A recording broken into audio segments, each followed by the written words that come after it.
Bonjour et bienvenue dans cette vidéo. Alors aujourd'hui, je vais vous faire découvrir un service. Alors peut-être que vous le connaissez, vous avez entendu parler mais que vous ne l'avez pas utilisé ou que vous ne savez pas que ça existe. Il s'agit de la lettre recommandée électronique. Voilà, vous savez que je suis un fanat de tout ce qui fait gagner du temps, ce qui nous permet d'être plus efficace et donc qui nous permet d'éviter d'aller à la poste faire la queue pour rien du tout, puisque je crois que c'est vraiment l'endroit où on a le moins envie de passer du temps. Et donc, dans cette vidéo, je vais vous montrer comment procéder. Donc, où aller sur le site de la Poste, et puis on va carrément envoyer ensemble une lettre recommandée, puisqu'en fait j'en avais une à envoyer. Donc ça tombe bien, je vais pouvoir vous faire voir tout le processus en entier.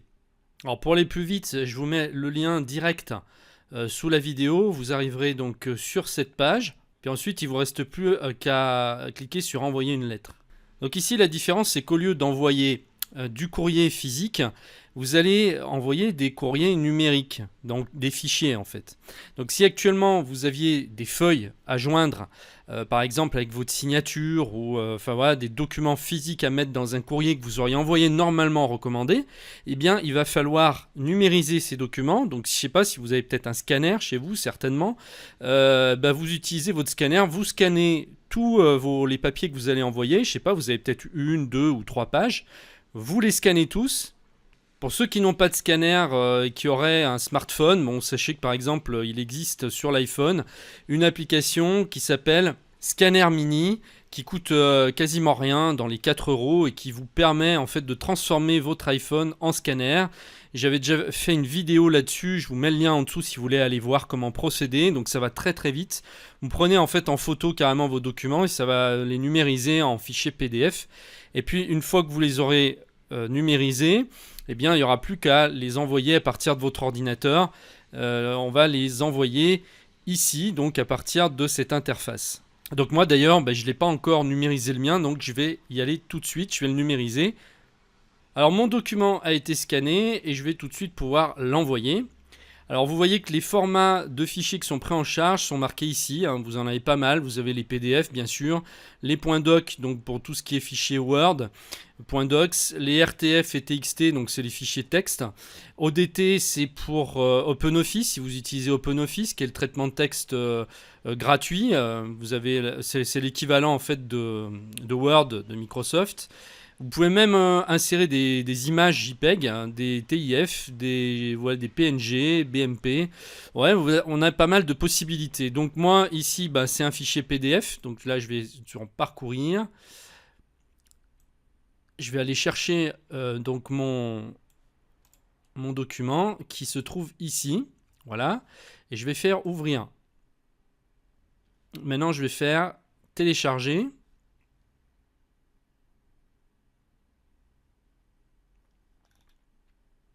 Voilà, mon document a été ajouté ici, donc il sera bien envoyé avec ma lettre recommandée. Et puis, donc vous pouvez en fait comme ça mettre jusqu'à 60 pages, comme c'est mis ici, hein, donc votre courrier peut contenir jusqu'à 60 pages. À partir de 31 pages, vos documents seront imprimés en recto verso.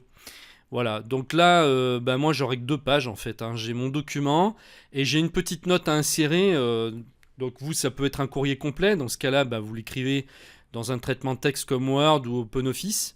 Vous faites votre courrier et puis ensuite, vous, une fois que vous l'avez écrit, vous sauvegardez votre fichier et vous l'envoyez ici de la même façon avec parcourir. Donc moi, je vais ouvrir Word. Voilà, et donc la note que j'avais insérée, c'est celle-ci. Donc je vais bien le mettre en gros puisque de toute façon, j'ai que ça à mettre. Voilà. Bon, donc là, je pense que c'est assez gros. Donc c'est bon. Je vais pouvoir sauvegarder mon fichier. Parcourir. On va le mettre dans le dossier téléchargement. Voilà, donc il s'appelle CI.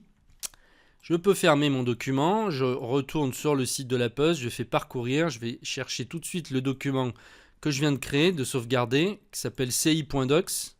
Il est là. Voilà, je fais ouvrir. Et là, télécharger. Voilà, donc mes 2 feuilles seront à l'intérieur de mon courrier recommandé. Maintenant, c'est bon. Donc là, je vais faire valider.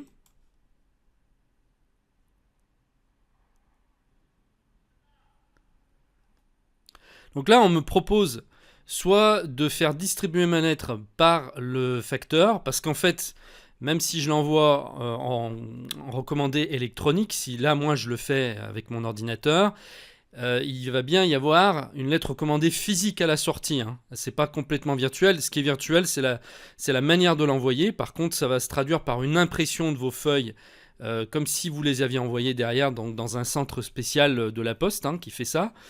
Ça se fait tout automatiquement et ça va créer une véritable enveloppe avec une véritable liasse recommandée qui va être envoyée et le facteur va la distribuer. Et on nous propose aussi maintenant l'option par voie numérique, donc il existe aussi une version totalement numérique, même pour la livraison de votre lettre. Donc là, je vais faire celle qui est distribuée par le facteur, parce que, bon, tout simplement, c'est un peu, comme on a été habitué comme ça depuis toujours, c'est plus rassurant, on va dire. Donc là, pour la démonstration, je vais vraiment la laisser comme ça. Ça sera bien une lettre recommandée physique qui sera distribuée. Ici, on me demande si je veux l'envoyer, donc, enfin avoir un accusé de réception ou pas. Donc je pense que je vais la laisser. Ouais, je vais laisser l'accusé de réception parce que c'est quand même une lettre importante. Voilà, je vais laisser cocher. Donc ça coûte 1,15 € en plus. Ici, après, on me demande si je veux donc les options d'impression, l'imprimer en noir et blanc ou alors en couleur. Donc là, ici, moi, mon document d'origine, il n'y a pas énormément, je dirais, de couleurs. Mais bon, à la limite, je peux peut-être quand même le faire. Je sais pas si ça coûte plus cher. Il me semble que oui, regardez. Attendez, si on passe du noir et blanc à la couleur, vous avez votre prix ici à droite qui s'affiche, vous voyez. Et quand je passe à la couleur, bon, ça passe à 8,02. Étant donné que j'ai pas vraiment besoin de la couleur, je vais laisser en noir et blanc. Et puis donc le format d'impression, donc l'option recto verso est obligatoire à partir de 31 pages. Donc là, je vais laisser sur recto, puisque là j'ai que 2 feuilles, donc c'est pas la peine de se prendre la tête. Alors il vaut mieux que ce soit comme ça. Et puis ensuite, là on me demande si je veux ajouter l'adresse du destinataire sur le courrier que j'envoie, qui sera placé automatiquement en haut à droite, dans l'emplacement réservé par la Poste, ou alors sur une page blanche, en plus, ajoutée à votre courrier par la Poste. Je vais cocher ici, parce que ça sera plus clair par rapport à ce que j'envoie. Nom de votre lettre, je vais l'appeler donc restitution matérielle numéricable. Ensuite, on va cliquer sur valider. Alors vous avez déjà moyen à ce stade de visualiser le document en cliquant ici, mais moi je le fais à la fin. Avant même de valider ma commande, il va me le proposer, donc c'est pas la peine, on le fera après. Ici, on a pour un montant total de 7,77 €. Je fais valider. Ici à droite, on a un récapitulatif, distribution par le facteur, accusé de réception, oui, etc. Vous voyez, on a tout là. Alors ici, maintenant, on va ajouter notre adresse d'expéditeur. Ou alors, si vous avez déjà un compte à la Poste, eh bien, vous vous connectez sur votre compte et il va prendre automatiquement votre adresse. Donc là, on y va. Donc moi, j'ai déjà un compte. Bon, alors là, il est en train de me faire un super cafouillage. Erreur 405, non permis. Bon, c'est génial. Absolument génial. Donc, je vais revenir en arrière en espérant qu'il ne m'ait pas tout effacé ce que j'ai fait. Bon, là, ça a l'air d'aller. Et je vais ajouter l'expéditeur manuellement alors, parce que là je vois pas ce qui se passe, je comprends pas trop. Donc je vais pas créer de compte, je sais pas s'il va me proposer d'en créer un ou pas, donc là on va le faire. Vous voyez, je découvre avec vous. Je vais remplir mon adresse et je vais l'insérer. Ici donc j'ai bien mon adresse qui apparaît, donc on est tout bon. Maintenant on va ajouter le destinataire. Donc c'est un professionnel, donc raison sociale, je vais remplir donc là mon adresse de mon destinataire. Voilà, donc j'ai bien inséré l'adresse de mon destinataire. Alors vous voyez qu'ici vous pouvez ajouter d'autres destinataires, c'est-à-dire que cette lettre recommandée, vous pouvez l'envoyer jusqu'à 100 destinataires différents. Donc c'est vrai que c'est une opération qui est intéressante si vous avez plein de lettres recommandées envoyées à plein d'endroits différents. Je sais pas, peut-être à 10 endroits différents, vous le faites en une seule fois, plutôt que de faire 10 lettres d'affilée. Donc là, tout est OK, maintenant je peux valider.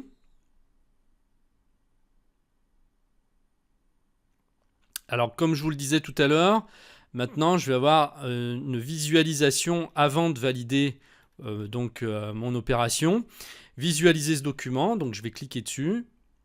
Là, je vais l'enregistrer sur mon disque dur, donc dans mon dossier téléchargement. Voilà, et on va voir exactement ce qui va être envoyé, ce que va recevoir en fait mon destinataire. Donc là, c'est le fichier avec plein de numéros là. Donc voilà, ça c'était le document qui a été scanné tout à l'heure en PDF, hein, que j'avais physiquement. Donc ça, c'était un papier qui m'avait été envoyé par Numéricable, que j'ai scanné. Donc là, il m'a mis la première page. C'était un PDF en 2 pages, donc on va regarder l'autre. Deuxième page, OK. La troisième, 6 juin, justificatif de restitution de matériel. Voilà, donc c'est bon. Ça, c'est ma troisième page que j'avais faite avec Word, si vous vous souvenez. C'est tout bon, apparemment, je vais pouvoir fermer et envoyer ma lettre. Je reviens sur mon tableau de bord. Donc, validez votre courrier. Je confirme que le document qui sera imprimé par la poste est conforme au courrier que je désire envoyer. Voilà, donc c'est bon, je coche. Je vais faire valider.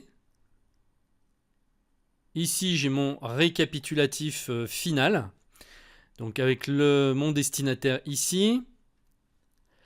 Ça m'a l'air OK, hein. Donc là, j'avais bien sélectionné l'accusé de réception. Donc tout y est, même le montant de la TVA. Voilà. Et j'ai l'impression qu'en fait, il ne me demande pas de créer un compte. Donc si vous n'avez pas de compte à la poste, c'est pas une obligation d'en créer un. Vous pouvez le faire sans compte, hein. Je ne suis pas connecté là, hein. Et en plus, tout à l'heure, ça ne marchait pas pour X raisons. Heureusement, j'ai pu rattraper le coup. Donc c'est bon, on va pouvoir l'envoyer. Donc je fais ajouter au panier. Et là, donc, si par exemple j'avais d'autres choses à acheter sur la boutique de la Poste, hein, comme des timbres ou des colis, des cartons, etc., qu'on peut se faire livrer chez nous, hein, directement, eh bien, je peux continuer mes achats, hein. Je peux par exemple affranchir un Colissimo, et donc ça va s'ajouter au panier. Plutôt que de repasser plusieurs commandes de suite, hein, vous faites toutes vos commandes d'un coup, ça va s'ajouter au panier, puis après vous allez régler pour l'ensemble. Et comme ça, vous faites tout en une seule opération.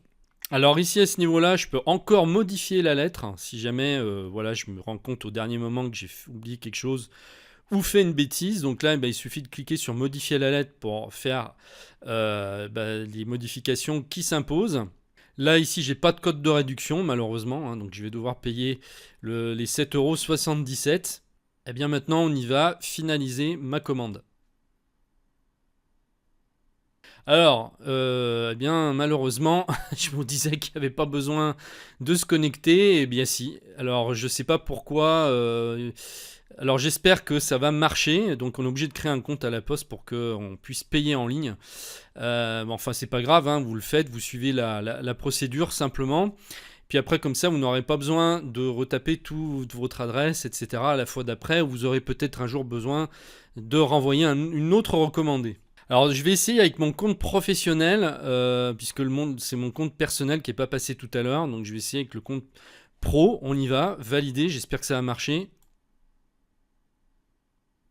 Alors là, c'est incroyable, puisque, vous voyez, le service est momentanément indisponible. Donc, il s'agissait bien d'un problème, en fait, que la Poste avait sur son site tout à l'heure.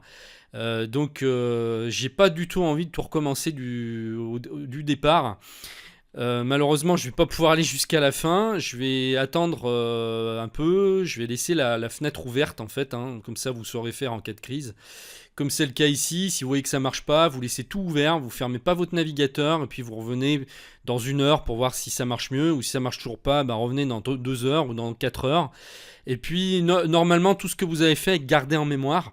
Hein, donc ça risque pas grand chose, ça vous évitera de tout refaire. Donc ne fermez surtout pas dans ce cas-là votre navigateur, attendez, revenez plus tard, vous connectez, et puis comme ça vous aurez plus qu'à faire le paiement en ligne et pas à tout recommencer depuis zéro. Donc voilà, on est arrivé au bout de toute façon, ici il reste pas grand chose à faire, il y a juste à se connecter, identification, puis ensuite à payer en ligne avec votre carte bleue.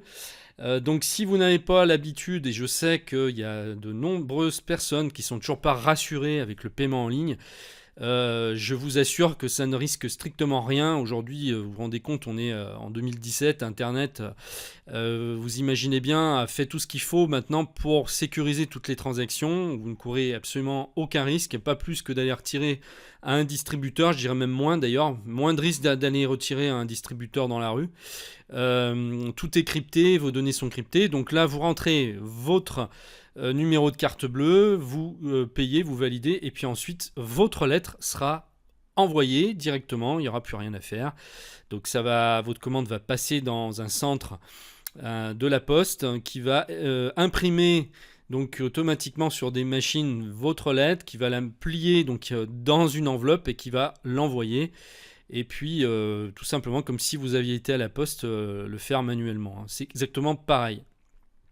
Simplement, la différence, c'est que vous aurez économisé peut-être une demi-heure de votre temps, c'est-à-dire le temps d'aller de vous déplacer au bureau de poste, de faire votre lettre recommandée, de faire la queue, hein, parce que quand je vois comment ça se passe en général, pour une toute petite opération comme ça, on perd très très facilement une demi-heure si c'est pas plus. Et puis aux heures de pointe, des fois, si on cumule tout, hein, on en a pour 3 quarts d'heure, donc 3 quarts d'heure pour envoyer juste une lettre recommandée, c'est un peu catastrophique. Donc voilà, vous saurez maintenant comment faire la prochaine fois que vous aurez une lettre à envoyer. Eh bien, je vous remercie de m'avoir suivi. J'espère que cette vidéo vous sera utile comme toutes les autres. N'hésitez pas à me poster des commentaires si vous voulez voir certaines choses, si vous aimeriez voir certaines vidéos sur ma chaîne. N'oubliez pas de me laisser un pouce bleu si vous avez aimé. Et puis aussi de vous abonner à la chaîne. Il suffit simplement de cliquer donc, sur le lien qui sera en dessous de la vidéo pour vous abonner à la newsletter. Comme ça vous permet de recevoir les vidéos avant tout le monde. Vous êtes informé dès qu'il y a une nouvelle vidéo qui est en ligne. Voilà. Alors juste un petit dernier ajout, en fait c'est passé, ça a marché, j'ai essayé juste après vous avoir quitté. Donc vous voyez, ça n'a pas duré longtemps, hein. Il y avait un petit problème technique et ça a été réparé. Donc là j'ai rentré mon mot de passe, mon identifiant, mon email et mon mot de passe et c'est bon. Donc vous voyez, on arrive sur la phase de paiement. Je voulais quand même vous le montrer étant donné que c'était réparé. Donc là, après, soit vous pouvez payer directement par carte bancaire comme je vous le disais, soit vous pouvez par contre prépayé à la poste. Donc là, si vous sélectionnez ça, vous mettez le crédit que vous souhaitez. Hein, je sais pas, vous mettez 50 € par exemple.